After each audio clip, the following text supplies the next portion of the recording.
da tarde para você. Que bom ter a sua audiência aqui no Consulta ao Doutor, que começa agora. Já com a gente, o nosso convidado, o Dr. Raul Santana, fisioterapeuta, quiroprata. Seja bem-vindo, tudo bem? Obrigado pelo convite. A gente que agradece. Vamos falar nesse primeiro segmento sobre dores na lombar. E a gente inicia destacando que você deve participar com a sua pergunta sobre esse assunto. Anote aí o WhatsApp, mande mensagem pra gente.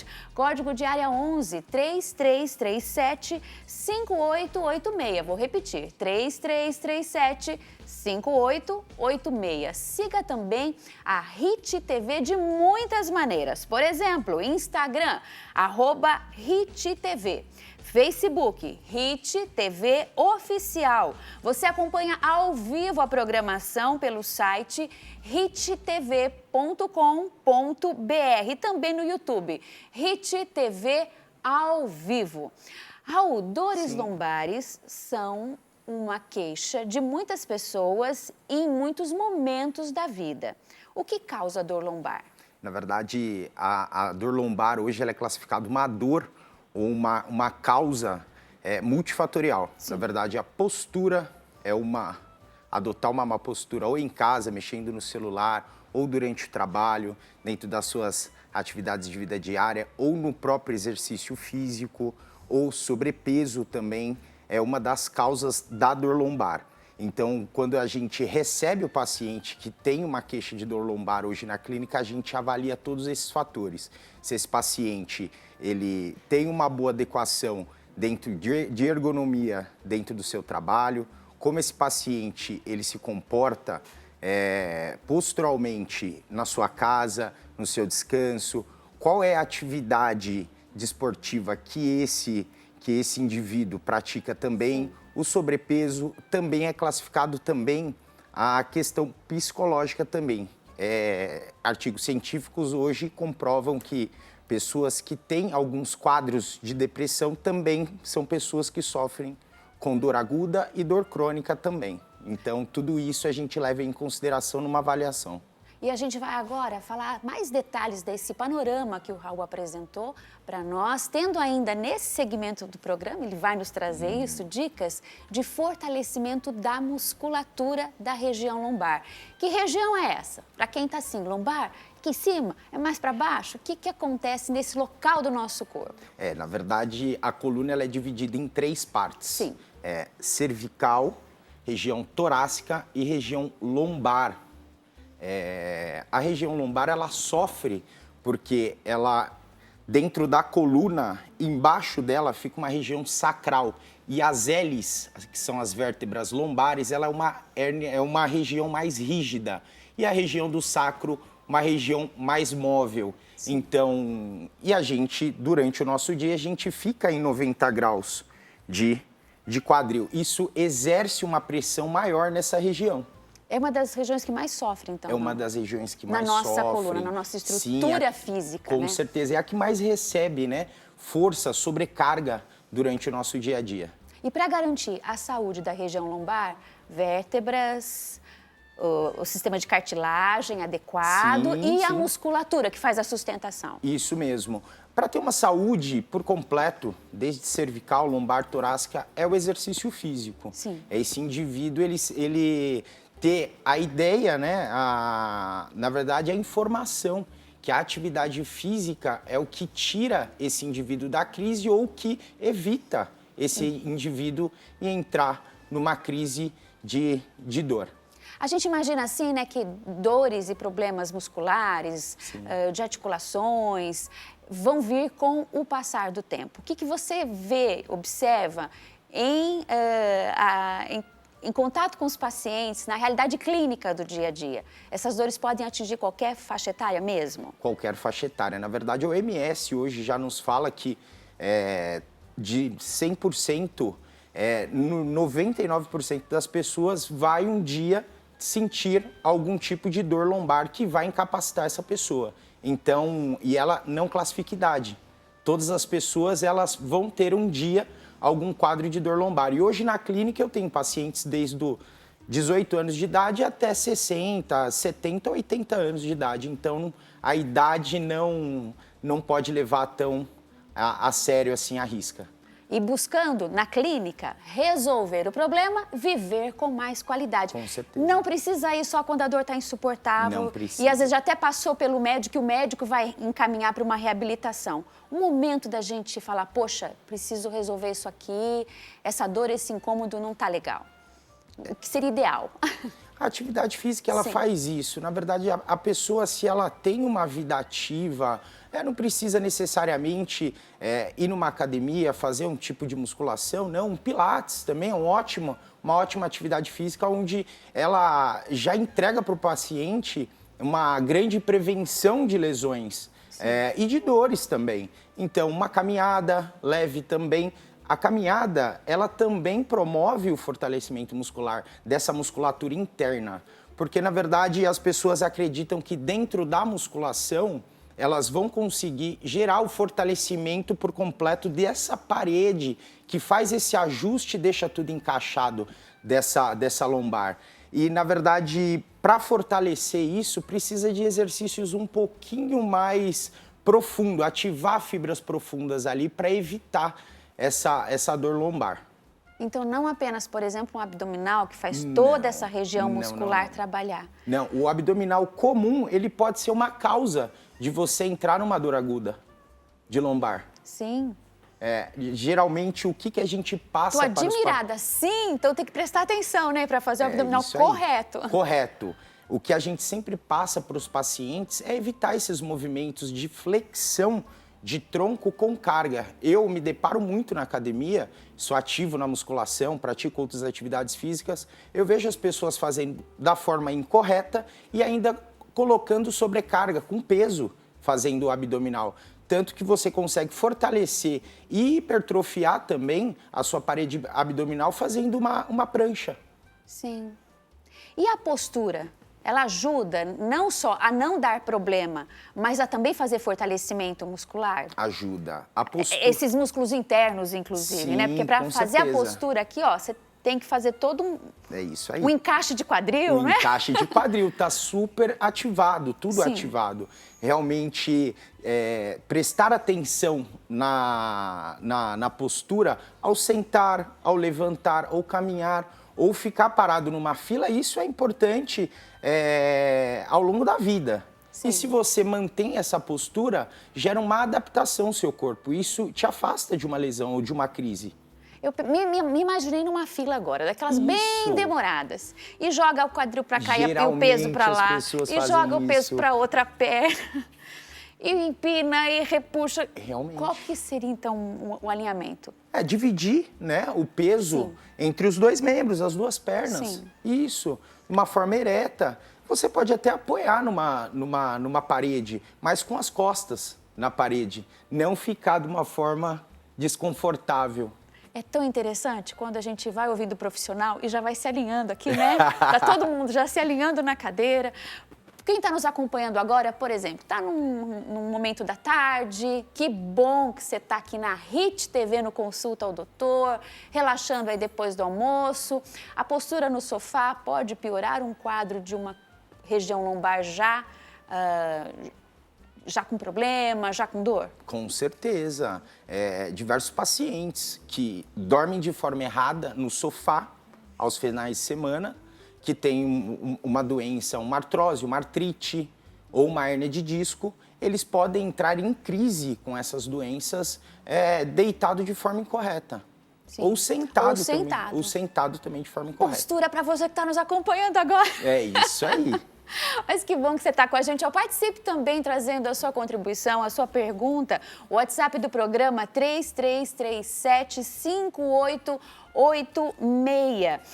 Quando a gente pensa nas doenças já existentes como doenças reumáticas, Sim. precisa de um cuidado especial para a região lombar? E o que costuma acontecer mais? Realmente, o paciente reumático é um paciente que é tratado de uma forma um pouquinho mais de cautela, de cuidado, porque realmente são pacientes que, se você dar um estímulo muito alto para esse paciente, você pode desencadear não só dor lombar, mas dor pelo corpo inteiro. Então, existe sim. Geralmente, hoje, o trabalho da fisioterapia O correto é trabalhar de uma forma individual, criando um protocolo para o paciente desde a avaliação. Então, o paciente que tem artrose é um paciente que você vai utilizar uma metodologia de tratamento ali diferente de um paciente reumático. Então, o paciente reumático, sim, ele recebe um atendimento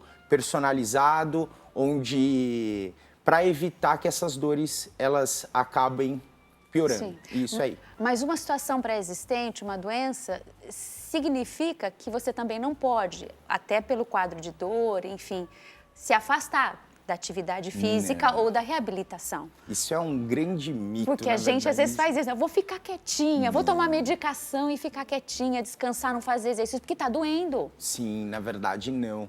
Quando esse paciente entra em crise, esse paciente ele não pode ficar parado.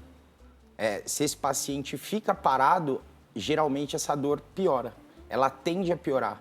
Então, tem diversos artigos científicos correlacionando pessoas que teve uma crise lombar e entraram com uma leve caminhada. Nas primeiras 48 horas, tiveram uma grande melhora, até uma melhora significativa, melhor do que um analgésico ou um relaxante muscular. Então, mesmo que você tome a medicação, faça pelo menos uma caminhada. Sim, não tem faça. erro. Não e para tem exercícios mais específicos, buscar orientação. Buscar orientação médica e de um fisioterapeuta. Porque tem muita gente errando aí nas academias e nos treinos. Muita gente errando. Quem não, né?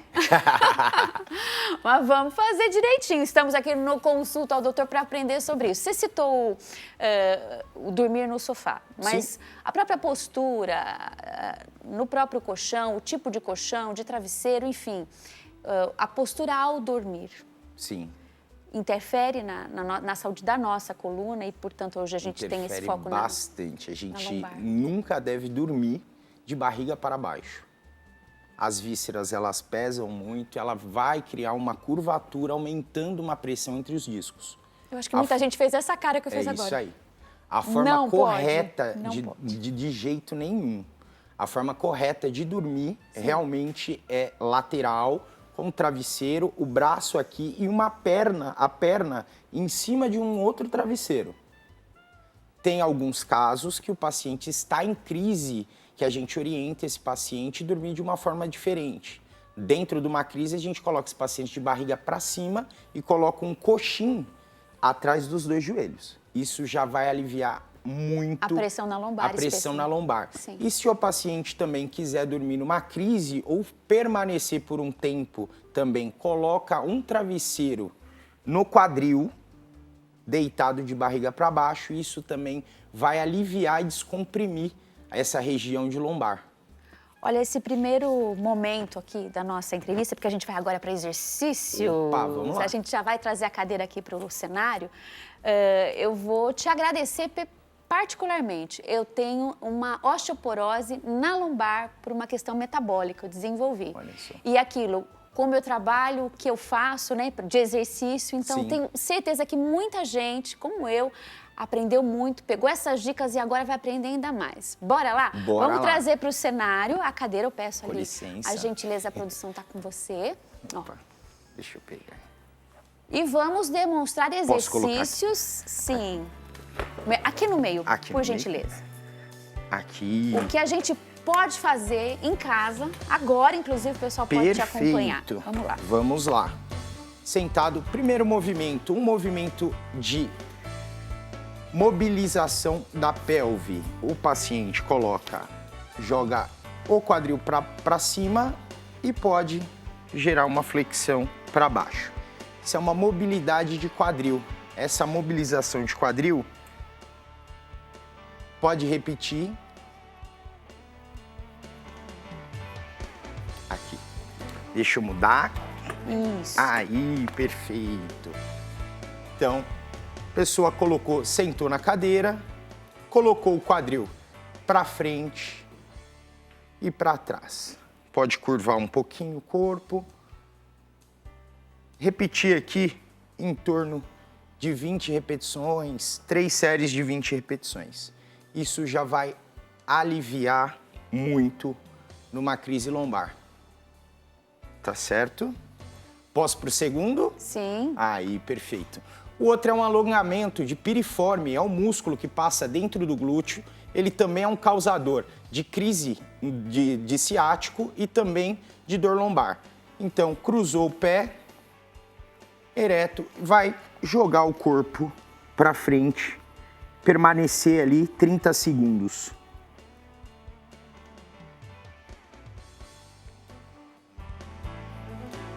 Trocar o lado.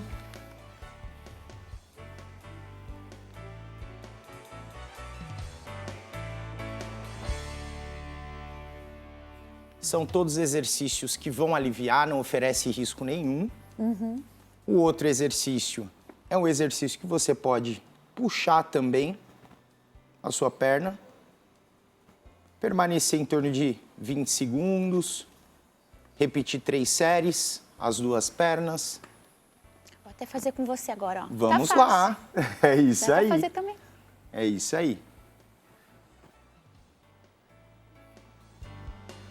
Se for em pé, encosta na parede? Ou é Encosta melhor na sentado? parede, ou deitado também, de barriga para cima. Tá, O importante é não fazer na cama, faz em uma superfície rígida, sim. tá bom? A gente acabou de receber uma pergunta. Sim. E olha só, obrigada. Pergunta vai me contemplar também. Uma pilha de roupa para passar. Sim. Dá dor nas costas, porque você fica ali um belo tempo. Sim, sim. O que fazer em relação à melhor postura para ficar diante do ferro tanto tempo no exercício de passar roupa? E se é preciso, é recomendável, um alongamento antes? E como poderia ser? Na verdade, falando de AVDs, como uma pessoa permanece ali 2, 3 horas ou 1h30 passando roupa, a gente sempre orienta essa pessoa a fazer pequenas pausas. Sentar um pouquinho. Você pode repetir todos esses exercícios dentro dessa pausa. Para 10 minutinhos, senta um pouquinho. Faz o exercício Faz de o mobilização do exercício quadril. de mobilização de quadril, Faz alongamento e pode retomar novamente. O importante é, iniciou a dor, faz a pausa. Ou antes, é o mais orientado. Antes de começar a dor, realizar os exercícios. Então, nos trabalhos domésticos ou no mesmo muito ambiente laboral, importante. pausas. Muito importante. Alongamentos a gente aprendeu hoje, tá muito fácil. Sim, eu já atendi essa questão de ginástica laboral dentro de hotel, dentro de uma cozinha. Sim. O pessoal fica muito tempo realizando, né, cozinhando ali, e realmente a queixa era dor lombar. Vamos continuar que depois tem mais perguntas. Vamos lá, então. O outro movimento é apoiou, roda, segura na cadeira. Esse braço tem que vir aqui e a cabeça para cima. Segura 20 segundos. E volta. O outro lado também. O que está acontecendo dentro do seu corpo e na região lombar nesse exercício? Esse exercício é uma rotação, então ele está fazendo um alongamento de toda a parede abdominal aqui, toda essa região de transverso está alongando. Quando você entra numa crise, numa dor, o corpo inteiro ele responde de uma forma de flexão. Quando você está com dor, geralmente, ou frio, as pessoas começam a ficar... Eu ia te dizer, e se eu começo esse exercício assim, ó, já curvadinha mesmo, e vou isso virando, é mesmo. bom? Na verdade, você tem que fazer o que é você vai fazer no seu limiar de dor. Se Sim. está incomodando muito, você não vai colocar tanta atenção. Aí você faz dentro Nem do seu precisa grau abrir de dor. tanto Não precisa. o ombro. Faz dentro do seu grau de dor. Sim. Mas faça. É isso aí. E sem movimentos bruscos. Sim. Sem movimentos bruscos. Tá certo? A pergunta é sobre dor. Sim. Muita gente falando, eu tenho dor na lombar, estou Sim. sempre sofrendo com dor na lombar. O que se faz? Qual que é a sua dica? Para dor lombar, se a pessoa hoje entrou em crise de dor lombar, esses exercícios. Se a pessoa já sofre há um tempo, já tem uma queixa crônica, uma dor crônica de lombar, caminhada, reduzir peso, buscar orientação médica, e começar a realizar alongamentos em casa, buscar mais conteúdos voltados para a saúde da lombar. Sim. É isso. Reduzir peso. Então, quem está acima do peso, sobrepeso, é complicado. É muito complicado, é um fator assim altíssimo. hoje para pessoas que entram em crise lombar. Realmente, hoje o sobrepeso, se classificar, está em segunda causa de dor lombar.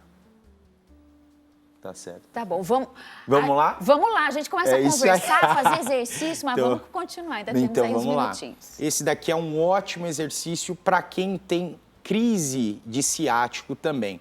Vai levantar a pontinha do pé para cima, o queixo vai no peito e vai fazer uma extensão do joelho. Tira a coxa da cadeira e faz uma extensão e volta. Faz esse movimento aqui.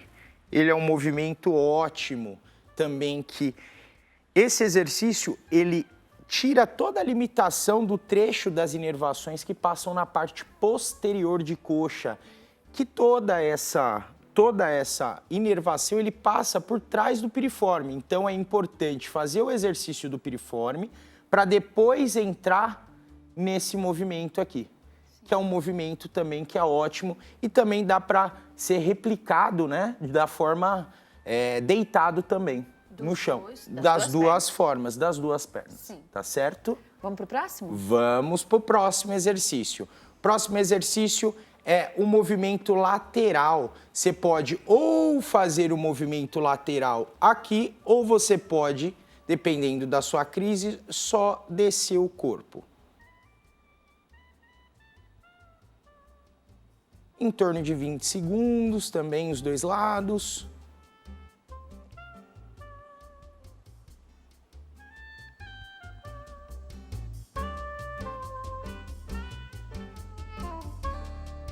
E finalizando os exercícios, também pode, mais uma vez falando, pode realizar a caminhada, que também vai ajudar bastante nessas crises. A gente já tem um tantão de informação para ficar muito bem. Por favor, é isso aí. Vamos voltar aqui para os nossos minutinhos finais. Muito obrigada. Sim, agradeço. Destacando, olha, o WhatsApp do programa, código de área 11 3337 5886. Obrigada para quem está participando.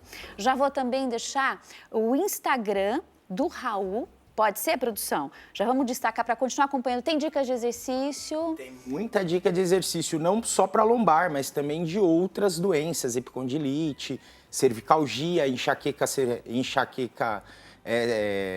cervical também. Quer dizer, a cervical também é causa de enxaqueca também, é isso aí. É isso aí. Muitas informações, então, ó, pelo Instagram, @raul.santana, com 2 N's, o Santana, @raul.santana. Eu queria lhe perguntar, Sim. Vamos continuar aí no tema das dores na lombar e o que fazer? Os estiramentos, porque eles não cedem tão fácil com medicação, falo com conhecimento de causa. Com certeza. E é uma dor que a gente carrega por vários dias e muito incômodo. Com certeza. Hoje, dentro da prática clínica da fisioterapia, nós contamos com alguns recursos, que é o laser, ultrassom, ondas de choque. Esses equipamentos, eles favorecem, e é muito importante na causa do estiramento muscular. O que acontece? Porque é uma lesão muscular, o estiramento. É quando o músculo, ele estica mais e acaba tendo um comprometimento ali tecidual. Então, ele esticou demais, o músculo é como um tecido, ele rasgou. Então, ele rasga mesmo. Então, estiramento muscular, o músculo rasgou, eu preciso colocar aumentar o aporte sanguíneo, porque todos os reparadores teciduais, eles estão no sangue. Então, dentro do sangue eu tenho oxigênio, eu tenho nutriente e tenho os reparadores teciduais. Então, esses equipamentos da fisioterapia, eles agem favorecendo e aumentando esse aporte ali naquela região. Então, para uma pessoa que teve um estiramento muscular, realmente é muito importante buscar a ajuda de um fisioterapeuta, que nós temos muitos recursos para ajudar essa pessoa a melhorar o mais rápido possível. Hashtag fica a dica para todo mundo. Eu anotei 30 segundos para a gente terminar com aquela mensagem de, ó, viva bem, feliz e longe das dores na região lombar. E com ela fortalecida ainda, hein? Com ela fortalecida. É isso aí. Gente, atividade física é vida. Busquem ter uma vida mais leve, de uma forma saudável na alimentação, nas atividades físicas, na parte psicológica também, viva e viva bem e viva saudável. É isso aí. Parabéns pelo seu trabalho para que as pessoas tenham bem-estar e qualidade de vida, viu, Raul? Muito obrigado. Obrigada por estar com a gente. Raul Santana, fisioterapeuta e quiroprata, aqui conosco no Consulta ao Doutor, que volta já já com muito mais. Fique com a gente. Obrigado.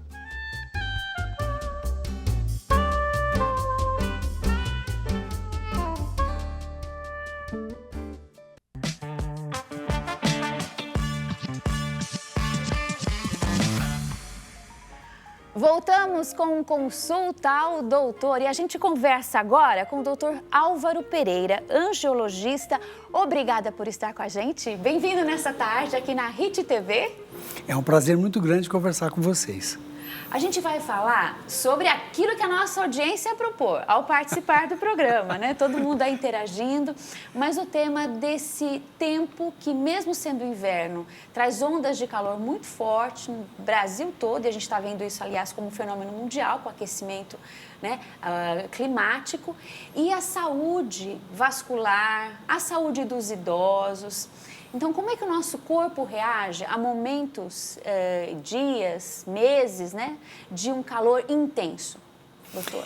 Então, o calor, ele basicamente, o que ele mais provoca é uma vasodilatação muito severa. É uma resposta natural, não é só a temperatura que faz com que os vasos dilatem.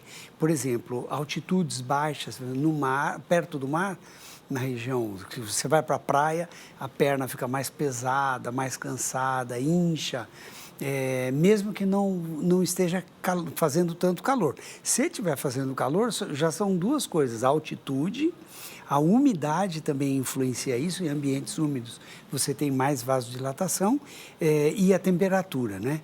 E quando você aumenta muito a temperatura, um período muito longo de vasodilatação faz com que grande parte do sangue fique acumulado nos membros inferiores. A gente, durante o dia, você passa o dia inteiro sentada ou em pé, e esse volume de sangue que vai ficando parado lá embaixo vai fazendo falta para o organismo.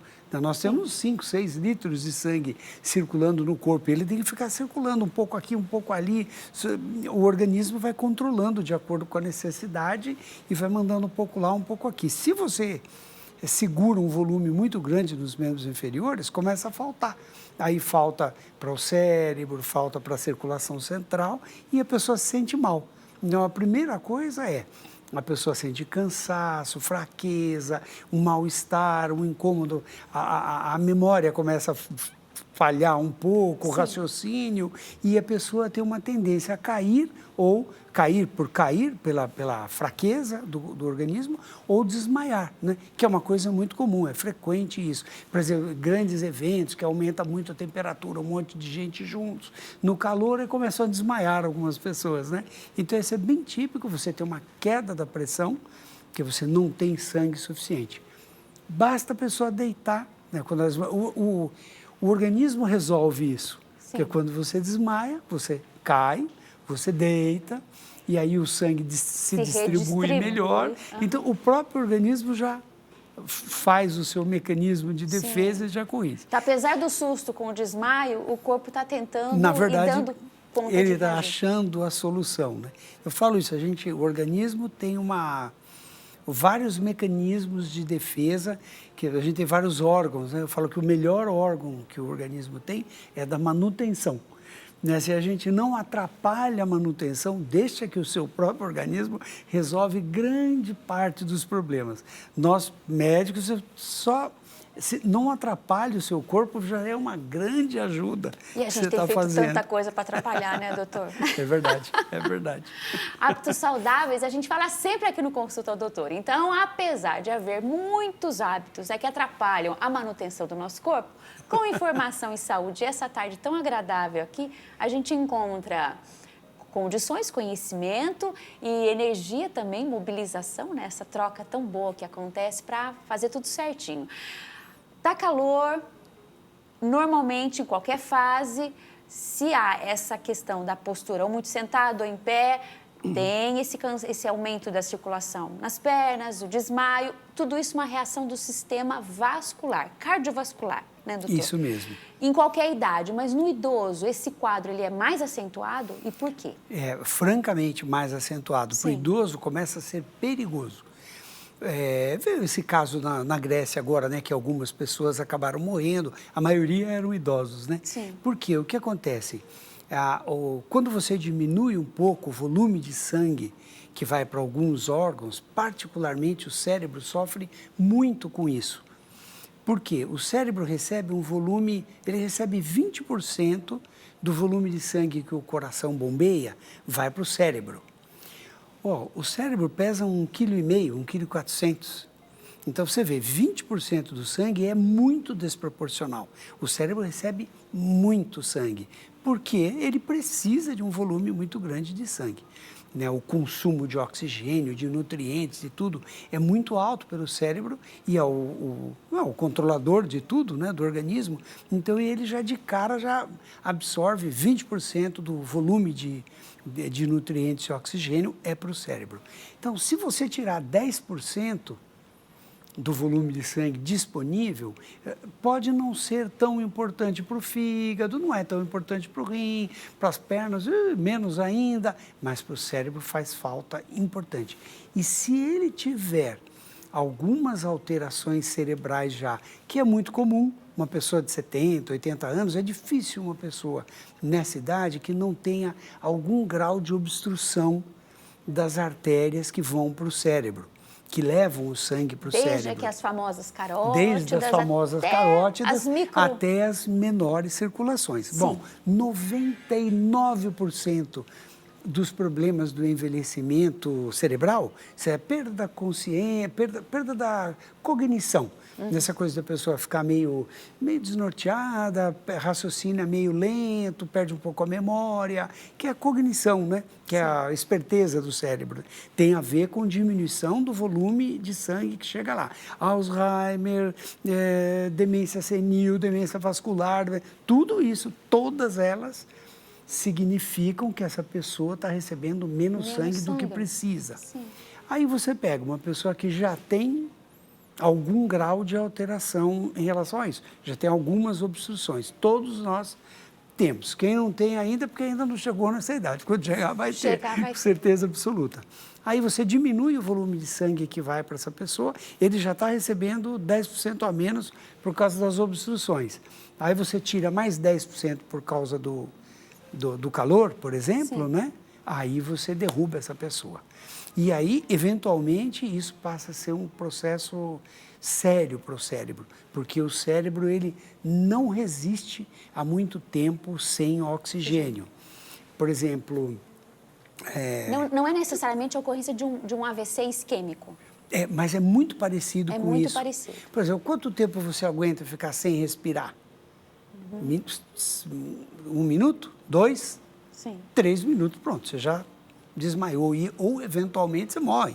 Se deixar a pessoa embaixo d'água 3 minutos, ela vai morrer. Algumas pessoas vão resistir mais, mas existe o risco de você morrer. Porque faltou oxigênio por um tempo um pouquinho mais prolongado, pronto, a pessoa vai ter um quadro idêntico, é a mesma coisa que um AVC isquêmico, né? O AVC, o acidente vascular cerebral, onde falta sangue num pedacinho do cérebro. Num pedacinho do cérebro. Nesse quadro é generalizado. Generalizado, é um Olha pouquinho o efeito, em tudo, né? E o efeito é desastroso. Aprendendo sobre saúde na terceira idade, sobre as questões vasculares, isso que é tão importante, a relação temperatura, o alimento do nosso cérebro pela oxigenação adequada.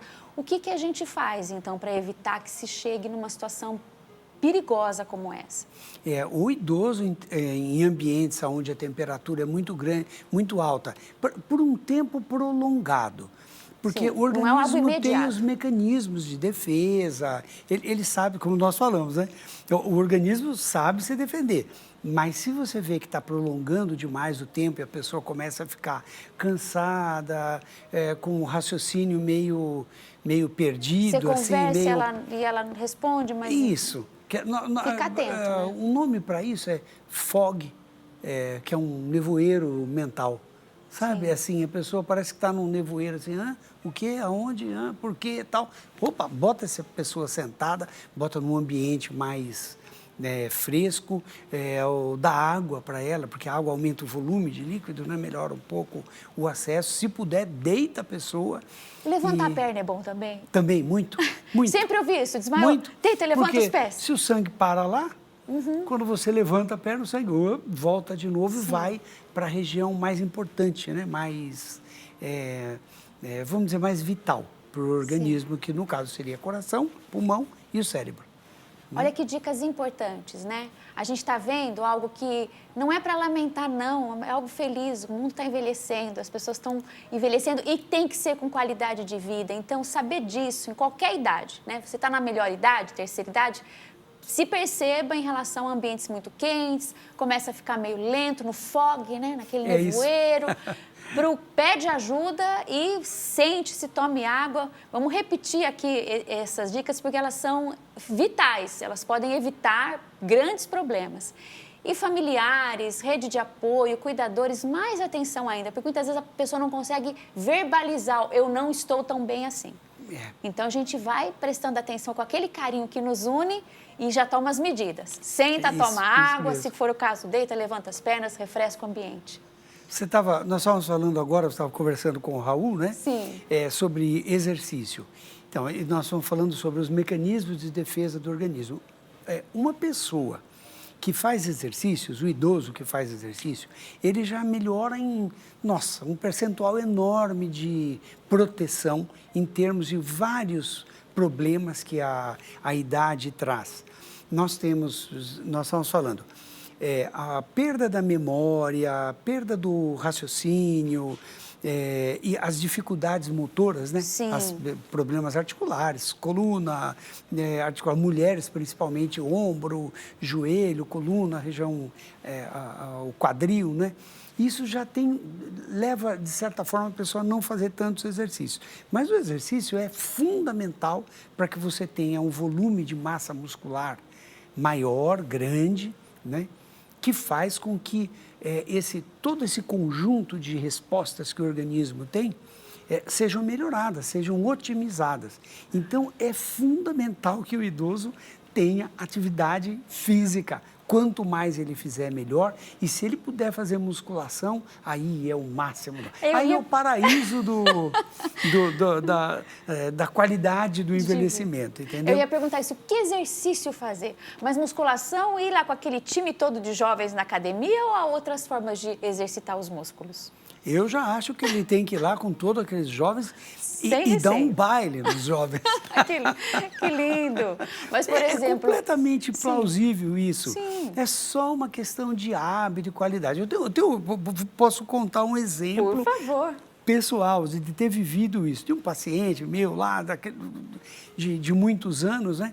Faz um tempo que eu não via, já uns 5, 6 anos. Quando eu percebi que ele estava diferente, assim, mas eu não consegui notar bem claramente o que era, né? Ele tinha uns 70 anos de idade. Aí, quando eu tinha que examinar, tal, quando ele tirou a roupa, tirou a camisa, aí que eu entendi, eu falei, o que aconteceu com você? Eu estava enorme, cheio de músculos, tal. E ele falou, não, eu resolvi assumir que eu preciso fazer isso, tal, né? E ele comentou, e olha, eu vou contar uma coisa, nunca na vida eu fiz exercício. Eu era relaxado, eu não tinha ânimo, não tinha disposição para isso, achei isso uma coisa difícil, chato de fazer. Eu comecei a gostar, comecei a gostar. Bom, e ele mudou completamente, é outra pessoa, completamente. Então, não importa a idade. Sim. Não importa a idade. O organismo, ele compreende isso, as nossas células, o trabalho das células, ou ela está numa fase que ela está sendo agredida, enfraquecida, está tendo problemas, então ela entra na fase que a gente é assim mesmo que é o nome, está sendo na fase inflamatória. A célula está sendo agredida, o ambiente não está muito bom, ela para de produzir fatores de crescimento, que são sinalizadores, e começa a entrar no módulo de defesa, no módulo inflamatório. Aí se você estimula aquela célula, se você solicita, ela entende, ela fala, opa, estou precisando trabalhar, estou precisando fazer, porque o organismo está aí, está precisando de ajuda. Sim. Né? Ele está precisando de mim. E a célula volta a trabalhar, ela volta para a fase produtiva. Ela sai do lado inflamatório, da fase inflamatória, e entra para a fase produtiva. Só que aí enche o organismo de fatores de crescimento, sinalizadores e que os outros órgãos precisam trabalhar também, porque tudo, um depende do outro, e aí tudo do organismo volta a funcionar melhor. Coisa mais linda. É assim que Não é. importa assim se o cabelo está branco, as rugas estão aparecendo, nada, o nosso zero. corpo reage e sai da Exatamente. inflamação e vai para a vida, para a produção. Vai para a vida, vai para a atividade com exercício. produtiva. É exatamente E aí, isso. por que além do exercício, né, da caminhada, dos exercícios mais leves, o exercício de musculação, ele é tão importante? Parece assim quase um padrão ouro. Acho que esse não é o termo, mas seria mais ou menos isso. Acho que se você perguntar para 10 médicos e 10 especialidades diferentes hoje em dia, o que é a melhor coisa que eu posso fazer para poder envelhecer bem que eu falo não é bem, é muito bem. A primeira coisa que todos vão falar, tenho certeza, exercício. Né? E particularmente a musculação. Eu vou te explicar por quê. Porque o que ela faz isso? Quando você faz musculação, aumenta o número de fibras musculares, né? Aumenta a massa corporal tua com músculo e esse músculo que entende que ele está sendo necessário. Sim. Então, como a massa muscular, em especial coxa, nádegas, em especial, por quê? Porque coxa e nádega sozinho já representa 50% da musculatura do corpo. Sim. Então, se você tiver esse grupo, esse conjunto muscular forte, eficiente, costas também tem um volume significativo de músculo. Os braços também, a perna também, mas eles são, assim, na soma, eles não têm tanta... o volume mesmo não é tão grande. Então, se você tiver uma grande massa muscular nessa região, você vai ter identificadores, né, sinalizadores para o organismo de que, olha, trabalha aí. A necessidade de todo mundo trabalhar, precisa de mais oxigênio, então o pulmão precisa respirar bem, precisa de nutrientes, então o sistema digestivo precisa trabalhar mais, precisa de vitaminas, precisa de nutrientes. Até a sua fome muda. A fome muda porque o organismo interpreta que você está precisando mais disso, mais aquilo, mais aquilo outro. Você não tem sede, você tem sede porque o organismo entende que você está precisando de água. E é uma questão, né? Tomar água na terceira idade. Os idosos super têm importante. muito desafio aí. É tudo menos equilibrado, né? E tudo está funcionando um pouco menos. Né? Aí, se você interrompe o funcionamento de um departamento qualquer, de um dos órgãos, né? Vamos chamar assim. Se você interrompe um órgão, muito rapidamente o outro, que é dependente, né? Todos são dependentes, ele vai cair muito também. Né? E assim vai, e aí despenca tudo, né? E o exercício faz um alavanche para cima. Você tudo tem melhor. uma reportagem, talvez você tenha visto, porque foi uma reportagem que ficou muito famosa. Tem um grupo de pessoas que estudam o envelhecimento. Então, eles estudam centenários, pessoas centenárias. Então, quando você tem tem umas regiões do planeta que tem um número maior de centenários. Né? Aí falou, opa, se aqui tem mais centenários do que a média, o que será que acontece nesse local que faz com que as pessoas vivam mais? Né? E aí, uma das coisas que eles percebem é o seguinte, que primeiro, a atividade física é fundamental, faz com que eles aumentem. E algumas regiões, que são cidades assim, que foram constituídas em encostas assim, de montanha, porque era um mecanismo de defesa, né? Na encosta você fica protegido, que ninguém vem por lá, que é mais difícil, você enxerga lá embaixo e tal. Tem muitas cidades assim, na Europa principalmente e tal.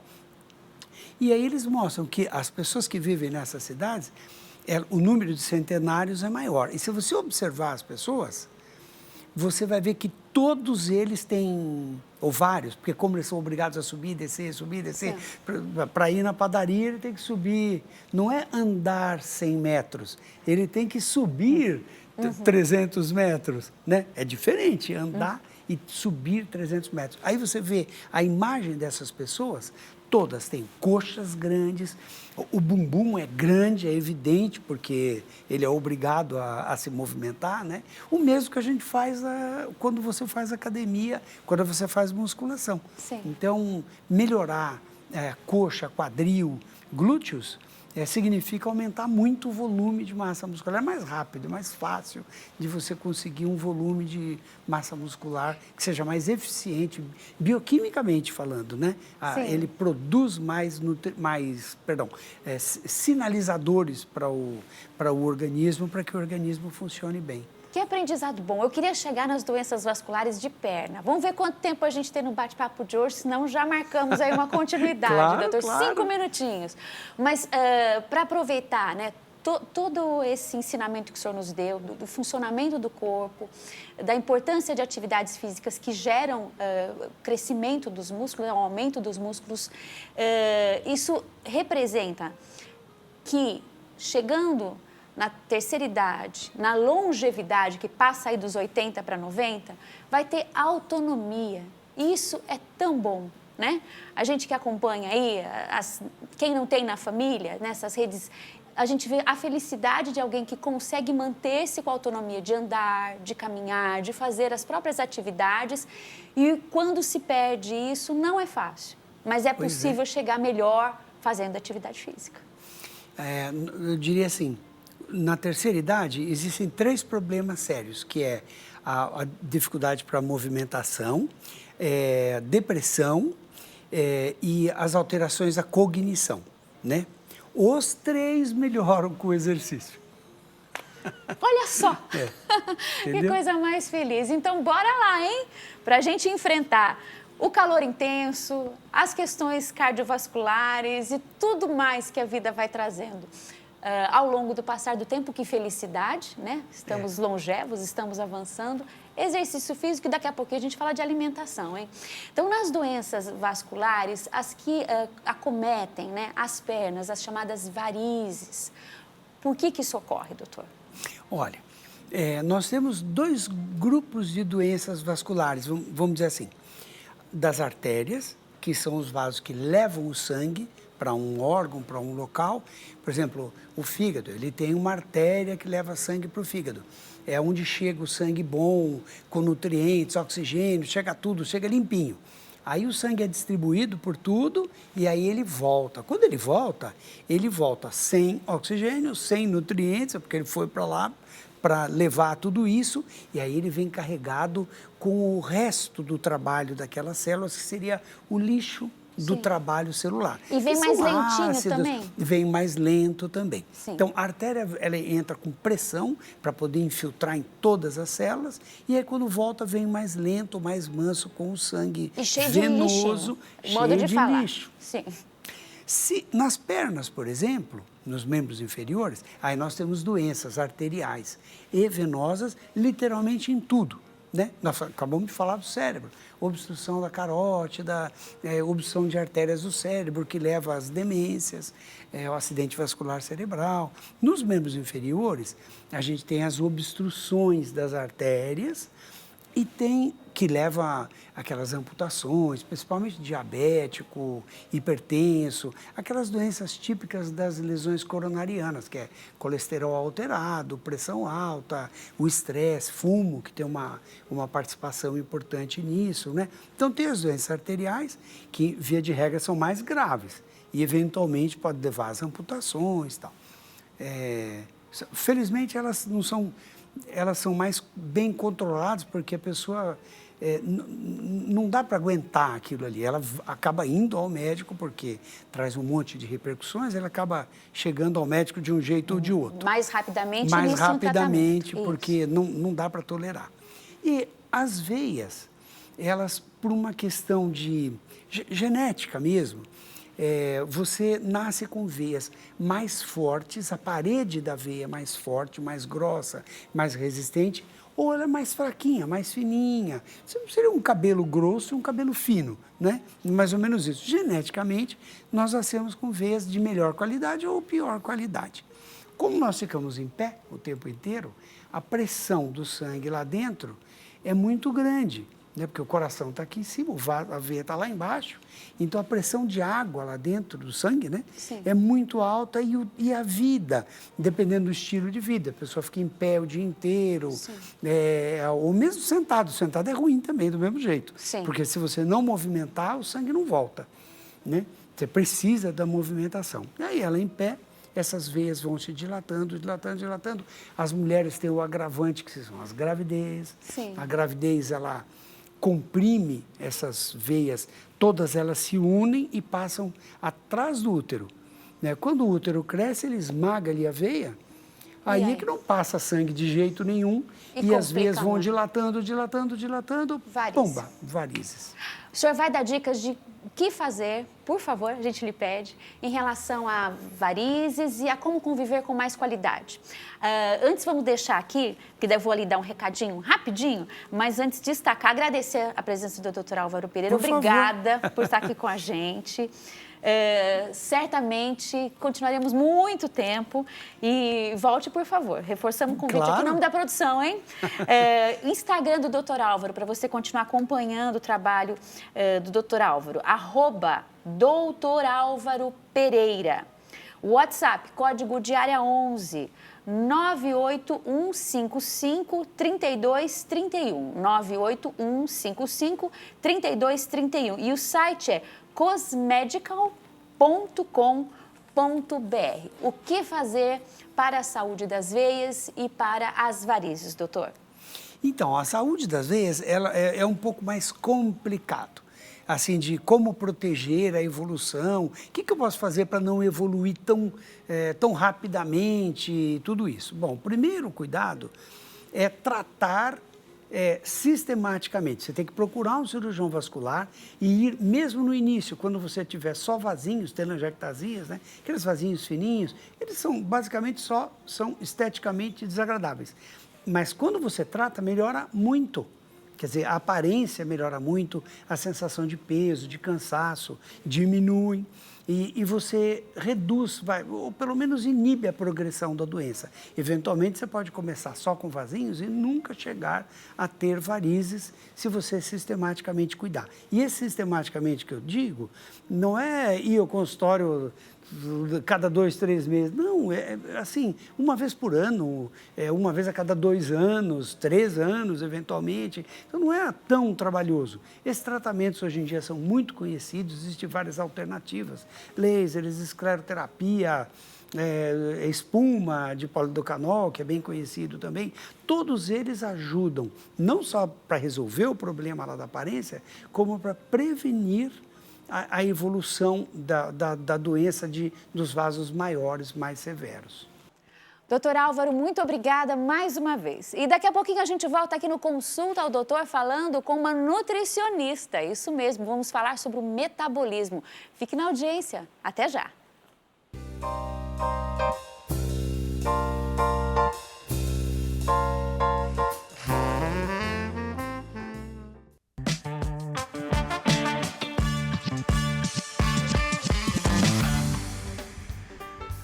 Voltamos com Consulta ao Doutor aqui pela RIT TV. Participe com a gente pelo WhatsApp do programa, código de área 11 3337 5886.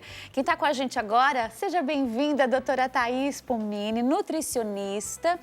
E o tema que a gente propõe, inclusive aí sempre antenados no que a nossa audiência pergunta, traz como questões, são os alimentos que o organismo tem dificuldade de metabolizar. A gente tem uma lista deles, vamos inclusive mostrando aqui ao longo do nosso bate-papo. Mas para começar, o que é o metabolismo? Quando a gente fala em alimentação, metabolismo, as funções do corpo, então a relação, o que acontece no nosso organismo quando a gente fala em metabolizar os alimentos, aquilo que a gente ingere. Certo. Boa tarde, é um prazer estar aqui. E vamos falar sobre alimentação, metabolismo, tudo que você quiser. Sim. Nosso corpo, ele funciona de maneiras mais produtivas desde que a gente cuide bem dele. Como bem estava dizendo, né, o doutor Álvaro agora, falando sobre exercício físico, sobre qualidade de vida, bem-estar, a importância da massa muscular, né? E tudo isso faz com que nosso metabolismo tenha um funcionamento bom. Nós podemos ter metabolismos diferentes para determinados nutrientes. Então, por exemplo, uma pessoa pode metabolizar muito bem carboidratos, mas não tão bem proteínas, ou ao contrário, ou gorduras. Então, tudo isso hoje, com a tecnologia, com a genética, nós conseguimos ver para cada pessoa, para cada organismo, dependendo de como é o funcionamento desses genes. Mas, de forma geral, a gente diz assim, meu metabolismo é lento. A todo mundo, né? Pra todo mundo. Todo mundo diz fala isso. É real? Não. Não é real. Não. O que acontece é que, assim, alguns grupos de alimento realmente são mais difíceis para a metabolização do nosso corpo e também não são bons para a nossa saúde. Por exemplo, excesso de açúcar, excesso de álcool, gorduras saturadas e gordura trans, que é o que normalmente existe nos produtos ultraprocessados. Então, salgadinho, biscoitinho recheado, bacon, por exemplo, é rico em gorduras saturadas e esses ultraprocessados em gorduras trans. Sim. Já o excesso de açúcar, ele traz calorias vazias, e também ele tem uma série de prejuízos, tanto cognitivos quanto funcionais mesmo.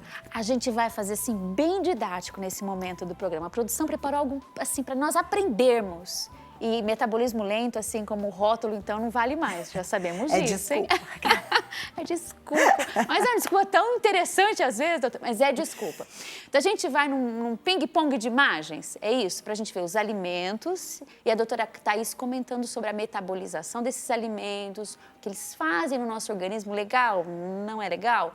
Vamos lá então, produção? No ar. Olha lá, ó. Olha lá, ó. Já começamos com bacon frito. Frito. Bacon tem excesso de gorduras saturadas, né? Que é o que a maioria das pessoas chamam de gordura ruim. Então, ela faz com que o LDL, que é o nosso colesterol ruim, seja elevado. O que não é interessante, principalmente para o risco de doenças cardiovasculares. Mas a gente hoje tem linhas, e é bom falar sobre isso. Fala assim, não, mas a gordura, bom, bastante proteína, bom. E aí o bacon entra na dieta, assim, com uma licença. Mas não é isso que acontece, que deveria acontecer. As dietas podem ser feitas com maior proporção de gorduras? Podem, mas não de gorduras saturadas. Quando isso acontece, a gente faz com gorduras insaturadas, que são as gorduras boas. Então, que é aquela que vem do abacate, do azeite, nozes. Não gorduras saturadas. Gorduras saturadas, elas elevam o risco de doença cardiovascular. Atenção, você que está colocando gordura saturada na sua dieta, achando que gordura tá bom. Tá arrasando. Tá arrasando, tá não. Próximo alimento no ar aí pra gente ver, ó. Ah, batata frita. Eu nem consigo falar muito nessa hora, doutora. A gente já pensa no acompanhamento, cheddar, ketchup. Isso. E aí é o que eu até brinco, né? Eu falo, e eu nunca vejo ninguém comendo batata frita com cenoura, né? O pessoal come batata frita com hambúrguer, batata frita com qualquer coisa que não vai ser, né? Para dar um contraponto. Eu queria só antes pontuar uma coisa assim, nenhum alimento é proibido. Sim. Né? A gente está falando dentro de um contexto alimentar. Nenhum vilão aqui não tem isso. E a batata frita por si só, né, não é o alimento que a gente indicaria, por exemplo, para um dia a dia, porque ela é uma fritura, né, fritura de novo, vai ter excesso de gorduras, e a gordura por si só, ela já é o nutriente mais calórico que a gente tem, né? 1 grama de gordura tem 9 calorias. Sim. Então, a gente está juntando aí a gordura mais o carboidrato. E, normalmente, quando a gente faz uma dieta para emagrecimento, a gente nunca coloca em quantidades altas gordura e carboidrato. A gente sempre joga ou proteína com gordura, proteína com os carboidratos. Então, assim, a batata frita juntou as duas coisas, o carboidrato mais a gordura. Sim. Então... E, em geral, no prato vem uma dose alta de sal. Difícil alguém come batata frita sem pegar o saleiro e fazer Sim. E dependendo de onde come, o óleo também não é da qualidade mais indicada. Já está lá há algum tempo, né? Passou por várias frituras. E os acompanhamentos, como eu já citei alguns aqui. Então, não é vilão, mas tem que saber o que está acontecendo. Exatamente. Quando a gente não pode ser a rotina, pode ser a exceção. O que mais que a gente tem no vídeo aí para comentar com você? Biscoitos recheados. Bolacha recheada. Bolacha recheada. Ela faz parte dos alimentos ultraprocessados. No nosso país, nós temos o Guia Alimentar Brasileiro. E os ultraprocessados, eles são os alimentos que o nosso próprio Ministério da Saúde pede para que sejam evitados. Então, ultraprocessados incluindo aí as bolachas, por quê? Porque eles têm gordura trans, gorduras saturadas, alto em açúcar, acaba tendo conservantes, aromatizantes. Então, praticamente é uma comida que a gente não recomenda, e principalmente porque costumam dar muito mais para crianças, né? É isso que eu ia comentar. Né? A gente vê aí criança. Sim, e aí é responsabilidade dos pais fazerem com que essa criança tenha uma alimentação de base o mais natural possível. Que não é, mas é prático, né, para levar uma bolacha fora de casa. Gente, levar uma maçã é difícil? Levar uma banana é difícil? Não, lembrando que a gente também é exemplo para essas crianças. Então, elas não vão comer se a gente não colocar no armário. Eles não vão para o mercado sozinhos, eu tenho certeza. E, de preferência, não precisa ir no mercado fazer compra com a gente. Porque, se for, eles vão pedir para ir para o setor dos salgadinhos. Sim, Né, de novo, não é não ter nunca, mas é ter como exceção. É ter como exceção. O que mais que a gente tem para comentar e aprender sobre? Os quitutes todos, de forma geral. Olha lá. Todos os muito docinhos. Chocolate, muito Olha, até bonito, doce. né? É bonito, né? Colorido. Mas não faz bem, não. O excesso de açúcar Sim. não vai fazer bem, né? A gente já tinha conversado. O açúcar, ele tem um excesso calórico, ele tem calorias vazias e também tem a questão da resistência à insulina. Então, se você já tem alguma tendência à resistência à insulina, você coloca esse açúcar de forma contínua em excesso no seu corpo, vai fazer sim com que você comece a ter mais açúcar no seu sangue, o que pode gerar a resistência à insulina, que pode avançar para uma diabetes. Tanto que nós temos síndromes metabólicas, Sim. que é um conjunto de doenças associadas a maus hábitos alimentares. Então, obesidade, diabetes, dislipidemias, que é esse desequilíbrio entre os colesteróis. Sim. Vou voltar na questão da criança, né? Porque quando a gente viu essa imagem, a doutora falou, também concordei, que lindo, é colorido. E, em geral, a gente vai fazer uma festinha infantil e idade de pré-escola ou de escola, todo fim de semana, imagina, muitos amigos, uma sala de 20, 30 crianças, várias turmas. O ano inteiro festa. É o ano todo. E parece que a festa vai ficar mais bonita e mais interessante se isso tudo tiver à mesa e as crianças com acesso livre entre os brinquedos, as brincadeiras e a mesa de guloseimas. E aí a gente precisa chamar para a informação que a gente está aqui agora compartilhando com você, né? Sim. Então, o que fazer para a gente poder virar a chave? Por quê? Porque a gente está vendo crianças com diabetes tipo 2. Isso representa que houve um exagero, né, doutora? Sim. E muitas vezes, eu sou voluntária numa creche, ontem inclusive eu estava lá, e muitas vezes os pais não têm o conhecimento nem para passar para os filhos, né?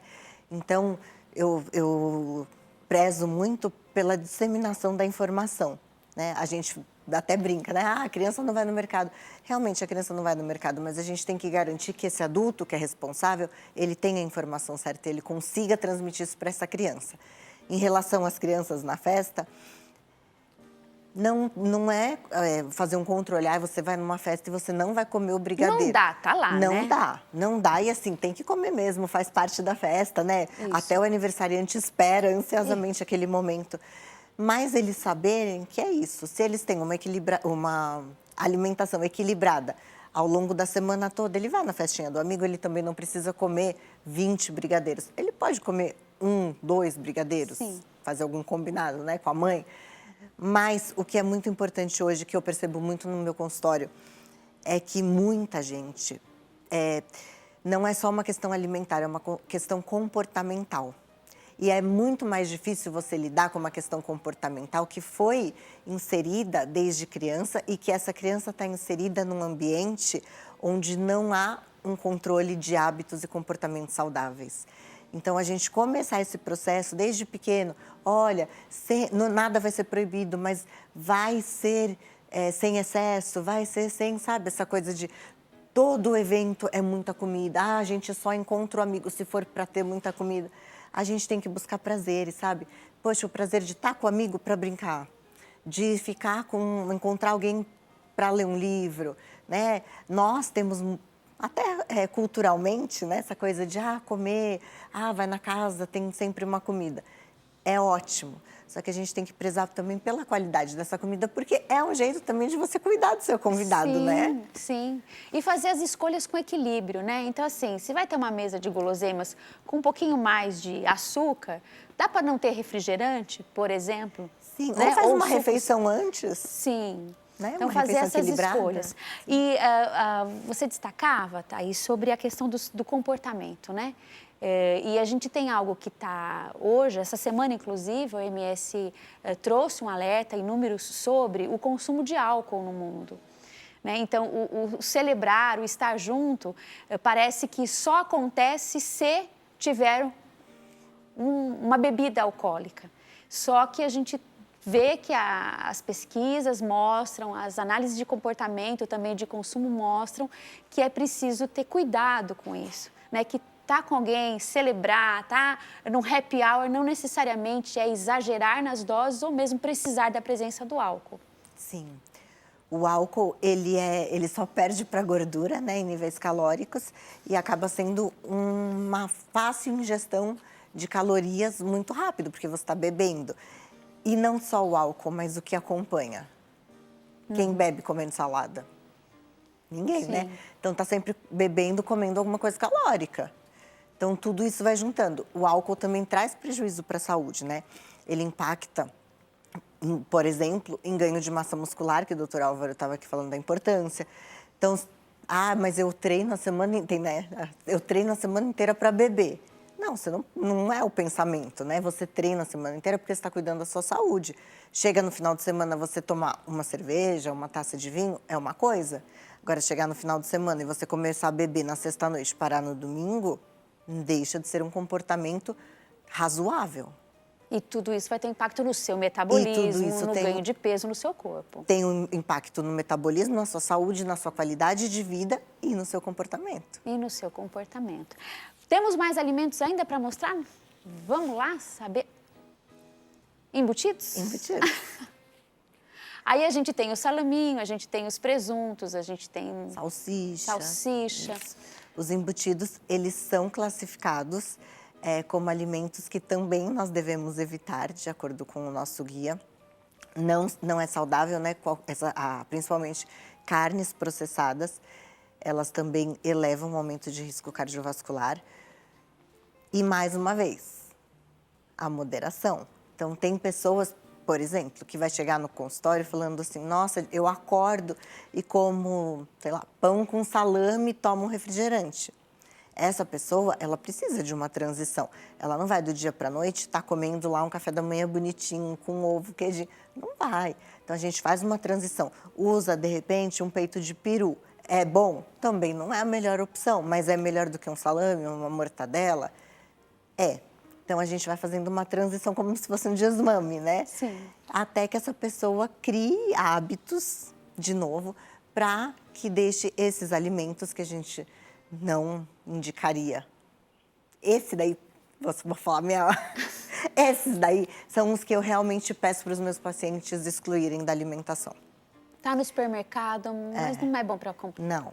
Não leva para casa, não. Não, porque vale a além pena. de tudo, junta o sódio, né? Então, Sim. assim, não tem nada que você olhe ali que você fala, não, vai, alguma coisa aqui se salva. Não. E quando a gente mistura, assim, um macarrão, uma salsicha, um molho e oferece para a criança, a gente tá criando um hábito alimentar que depois vai chegar nesse adulto que chega no consultório precisando de um SOS. Exatamente. E assim, você cria na criança uma seletividade, porque a criança ela vai falar, eu não vou comer outra coisa, porque o que as mães costumam fazer? Ele não come nada, só come isso, então eu dou. É compreensível, porque imagina uma mãe que vê um filho falando, eu não vou comer se não for isso. Dá, né? Então, assim, tirar da criança essa coisa, você não vai comer se não for o macarrão com salsicha, tá bom, você não vai comer. Eu sei que é duro como mãe, mas pensando na saúde dessa criança, tem que deixar, tem que fazer com que eles não manipulem a gente, né? Sim. Não é um trabalho fácil para quem é mãe. Eu sei, eu tenho 2 filhos.